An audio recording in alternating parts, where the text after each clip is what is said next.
নৱগঠিত ৪৫ নম্বৰ ভেৰগাঁও বিধানসভা সমষ্টিৰ NDA মিত্ৰজোঁটৰ মনোনীত প্ৰাৰ্থী মহেশ্বৰ বড়োৱে মাজত মাত্ৰ ২টা দিন বাকী থকা অৱস্থাত নিৰ্বাচনী প্ৰচাৰ অধিক তীব্ৰতৰ কৰি তুলিছে। আজি ভেৰগাঁও সমষ্টিৰ প্ৰান্তে প্ৰান্তে বহু দলীয় সমৰ্থকক লগত লৈ ব্যাপক নিৰ্বাচনী প্ৰচাৰ চলাইছে। ৰাইজৰ স্বতঃস্ফূৰ্ত অংশগ্ৰহণেৰে অনুষ্ঠিত হোৱা কেইবাখনো নিৰ্বাচনী প্ৰচাৰ সভাত সমষ্টিটোৰ সৰ্বাংগীন উন্নয়নৰ গুৰুত্ব প্ৰদান কৰাৰ লগতে যিহেতু অন্য দলবোৰ স্থবিৰ হৈ পৰিল, তেনে ক্ষেত্ৰত এইবাৰ নিৰ্বাচনত বিপুল ভোটত জয়ী হোৱাৰ কথা উল্লেখ কৰে। অহা ৯ এপ্ৰিল তাৰিখে দলে বলে আহি পদুম ফুলৰ ছবিত ভোট দি জয়ী কৰাবলৈ ৰাইজক আহ্বান জনায়। দিবাকৰ বৰুৱাৰ ৰিপৰ্ট, AIN লাইভ।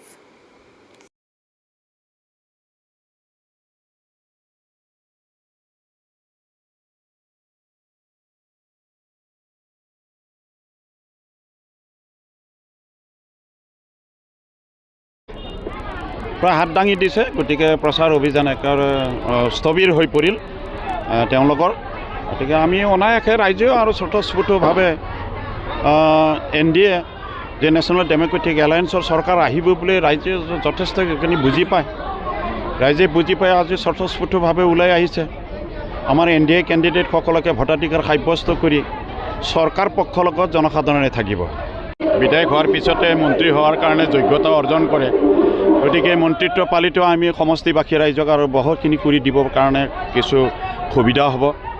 আৰু বিধায়ক হ'লেও আপ্ৰাণ মই চেষ্টা চলাম, উজাৰি দিম। BTC চৰকাৰৰ পৰাও টানিব পাৰিব, ৰাজ্য চৰকাৰৰ পৰাও টানিব পাৰিব। সেই ক্ষেত্ৰত উন্নয়নমূলক কাম কাজ কৰাৰ ক্ষেত্ৰত কোনো অসুবিধা নহ'ব। আহি থকা দিনটো খুব ভাল হ'ব আমাৰ কাৰণে, আৰু আমাৰ সমষ্টিবাসী ৰাইজক যথেষ্টখিনি আমি সকাহ দিব পাৰিম আৰু সহায় সহযোগ কৰিব পাৰিম। আৰু কোনো ক্ষেত্ৰতে আমাৰ উন্নয়নমূলক কাম কাজ স্থবিৰ নহ'ব।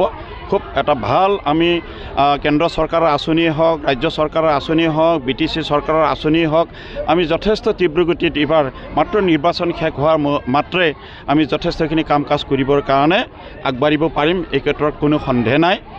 জনসাধাৰণৰ পিছত আমি নিশ্চয় যথেষ্টখিনি যি সমস্যাত ভুগি আছে বৰ্তমান, এইখিনি সমস্যা আমি নিজেও জানো।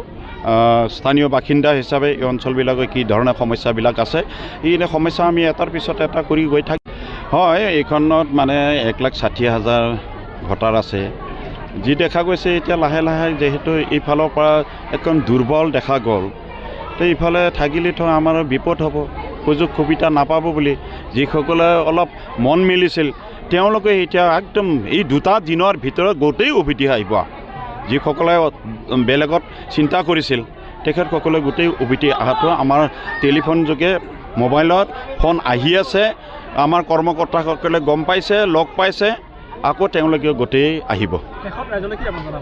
ৰাইজক সেইখিনিকে আহ্বান জনাওঁ। আমি সকলোৱে মিলিজুলি এই অঞ্চলটোক গঢ় দিবৰ কাৰণে আপ্ৰাণ ৰাজনীতি কৰিছে সকলোৱে। কোনোবা ভাৰতীয় জনতা পাৰ্টি কৰিছে, কোনোবা BPF কৰিছে, কোনোবা UPPL। উদ্দেশ্য কিন্তু এটাই, আমাৰ অঞ্চলৰ সমস্যাবিলাকক যাতে সমাধান কৰিব পাৰে ৰাজনৈতিক ব্যৱস্থাৰ মাধ্যমেদি। গতিকে ৰাজনীতি কৰিবই লাগিব। গতিকে আমি সফল ৰাজনীতি কৰিবৰ কাৰণে আগবাঢ়িছোঁ। এই সফল ৰাজনীতিকত সকলোৱে সহযোগ কৰিবৰ কাৰণে মই বিনম্ৰতাৰে সমষ্টিবাসী ৰাইজক মই আহ্বান জনাইছোঁ। যিকোনো খবৰ বিজ্ঞাপনৰ বাবে যোগাযোগ কৰক 7896121996।